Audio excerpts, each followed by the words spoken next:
Hi friends, చూడండి ఎంత మంచిగా ఉంది మామిడికాయ. ఇది కోసి చూసిన పైన మాత్రం నీట్గా ఉంది. కోసి చూస్తే అన్ని పురుగులే ఉన్నాయి. పైన పటారం లోన లోటారం అంటారు దీన్ని. చూసి తినండి, చూపిస్తాను పురుగులు ఎలా ఉన్నాయో. ఓకేనా ఫ్రెండ్స్? కదులుతున్నాయి చూడండి, అదిగో అదిగో అదిగో అదిగో కదులుతున్నాయి.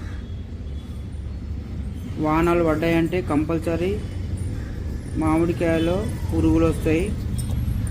చూసి తినండి. ఆల్మోస్ట్ ఇంకా తినటం మానేస్తేనే బెస్ట్. ఎందుకంటే వర్షాలు పడితే కంపల్సరీ పురుగులు వస్తాయి. చూడండి ఫ్రెండ్స్, తిరుగులాడుతున్నాయి. అదిగో అదిగో ఇక్కడ తిరుగులాడుతున్నాయి చూడండి, కనపడుతున్నాయా? అదిగో అన్ని పురుగులు, కానీ కనపడతలేవు మనకి. పర్టిక్యులర్గా పట్టి చూస్తేనే కనపడుతున్నాయి. చూడండి ఫ్రెండ్స్, తినటం తక్కువ చేయండి మామిడి పళ్ళని. ఏమంటారు ఫ్రెండ్స్?